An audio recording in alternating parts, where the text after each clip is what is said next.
Only a privileged few were allowed to even approach the deities. In Mesopotamia, they were the demigods, the offspring of the mating of a god or goddess and a human, the Nephilim.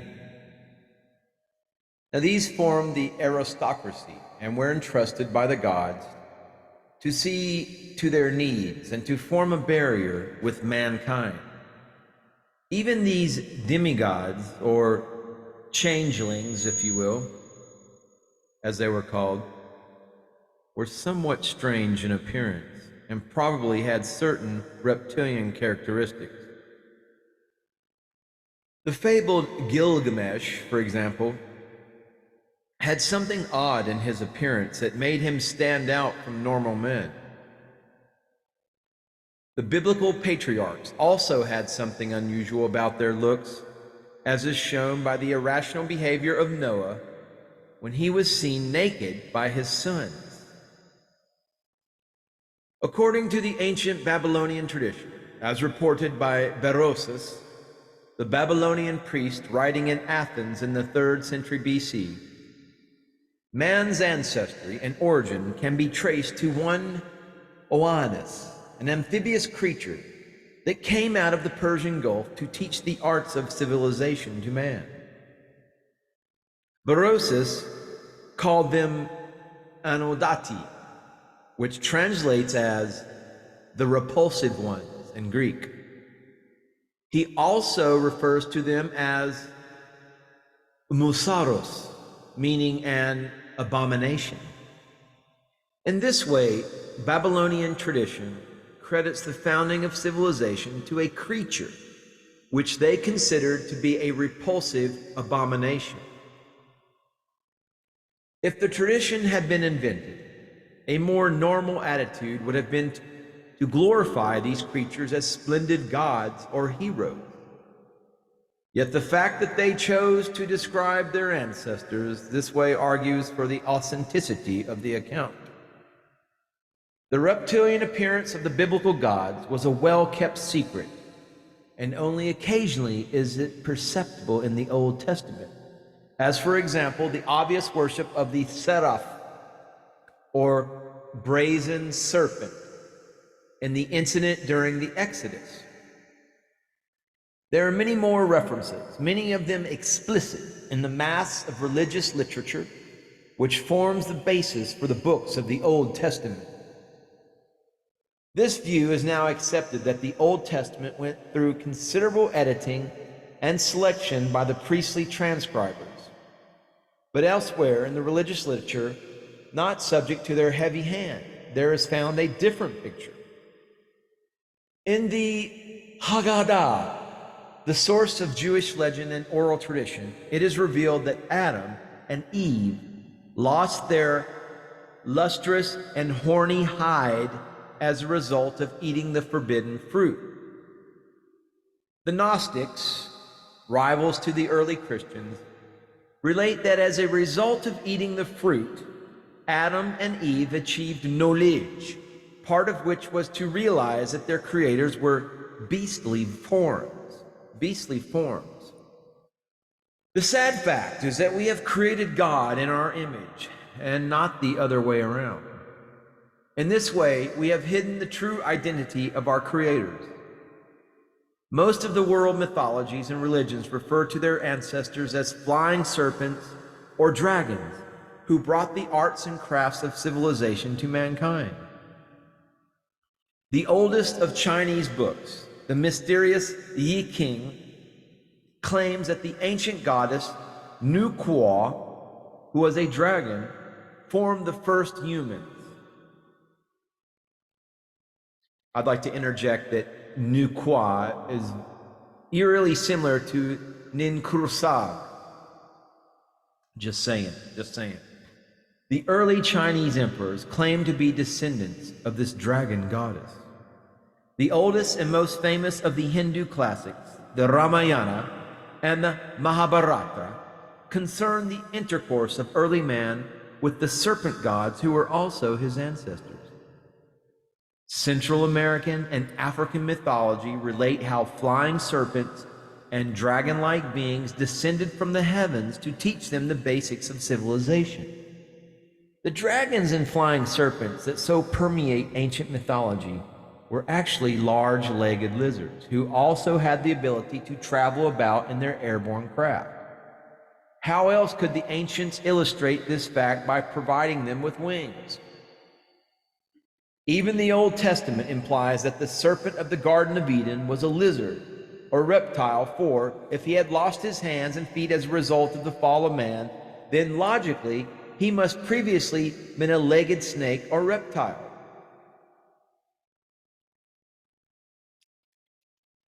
Let's talk about the arrival of the Proto-Sumerians, the ancient astronauts. The reptiles verily descend. The earth is resplendent as a well-watered garden. At that time, Enki and Eridu had not appeared. Daylight did not shine. Moonlight had not emerged.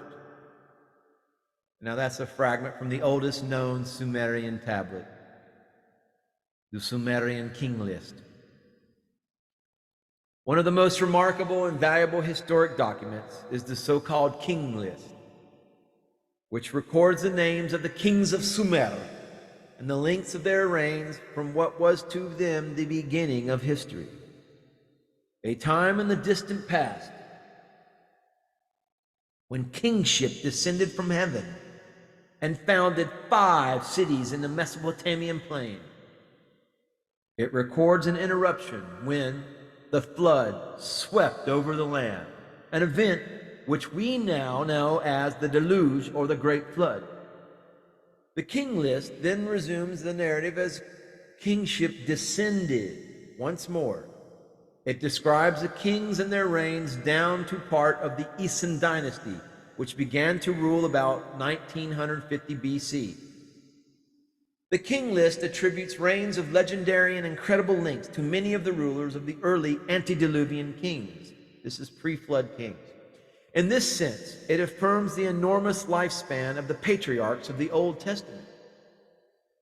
While these extremely long reigns and lifespan cannot be explained, there is a consistency among the secular and religious sources that indicate they had a logic of their own, which is yet to be perceived by current scholarship. The King List has received mixed reviews among scholars, but since its records of the 4th and 3rd millennia BC have been corroborated separately by archaeological evidence, it has been accepted by many as a valuable historical document. In his work, The Sumerians, my personal friend, Professor Samuel Noah Kramer, the Dean of Sumerian Studies, endorses its value as a research tool. He has suggested that the King's List, if used with discrimination and understanding, provides us with a historical framework of inestimable value. Inestimable value. Mesopotamia, as I made a video a few back, identified as the cradle of the genesis of civilization. Our story does not begin with the creation of the world. It starts with the arrival of intelligent life on Earth. The people we know now historically as the Proto-Sumerian. It is not known exactly when these ancestors of ours came here or why. It is surmised, however, that they arrived here quite some time before the worldwide catastrophe called the deluge, the flood, the great flood of Noah. It was also long before the advent of modern man or Homo sapien. And it is generally agreed that these Proto-Sumerians were the origin of our Western civilization and that their beginnings were in the area called Mesopotamia, literally the land between the 2 rivers. The arrival of these gods is reported in the records that their descendants left behind the Sumerian, Akkadian, and Babylonian cuneiform tablets.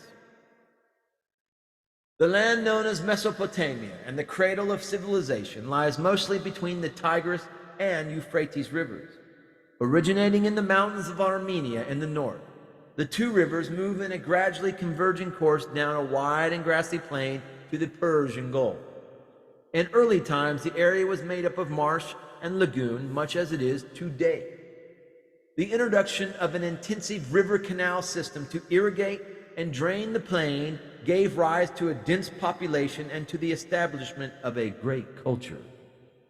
The lower part of Mesopotamia became a very fertile garden area, which the Sumerians referred to as Eden, or the abode of the righteous one. It was the location of and gave its name to the biblical Garden of Eden.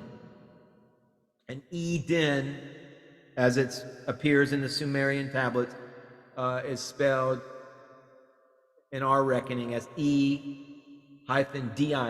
Same thing as Eden, E-D-E-N. So just an FYI. While the southern part of Mesopotamia came to be called Sumer, the area further up the plain at the near convergence of the two rivers was later called Akkad. The Akkadian city Bab-ilu became prominent and gave its name to the entire region, Babylonia. After the deluge, the Sumerian cities were rebuilt and resettled on the alluvial plain of Mesopotamia.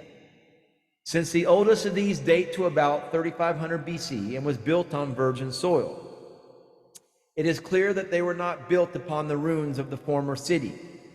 This is due to the fact that the waters of the Persian Gulf have risen some 150 feet since the deluge, inundating the former cities. We'll talk about that a little later. What reason or purpose brought these alien beings, or Anunnaki as they call themselves, to this planet? We don't know. Not exactly. But from their legends and myth, we can deduce that it was probably for commercial purposes. According to the king list, they came here over 240,000 years ago. Yes, it was for commercial purposes, to set up corporation planet Earth. We have been their commodities. Go look up your social security number. It appears on the New York Stock Exchange. We're all commodities, property of Enlil and Enki and the Anunnaki,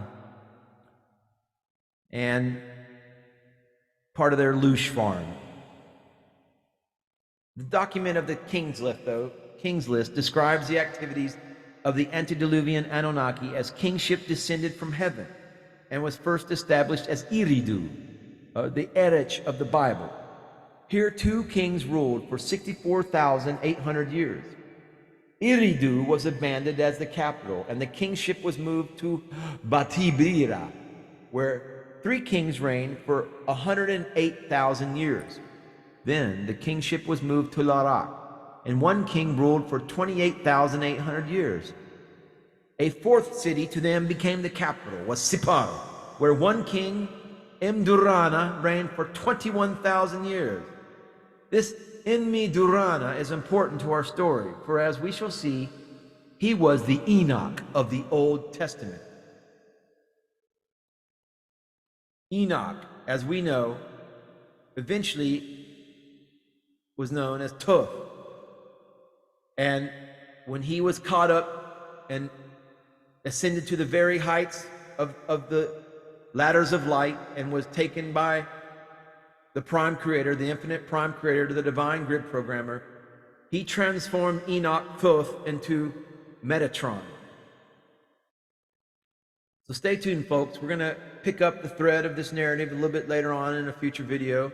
Hit that subscribe button. Stay tuned as we continue the exciting reptilian past of mankind.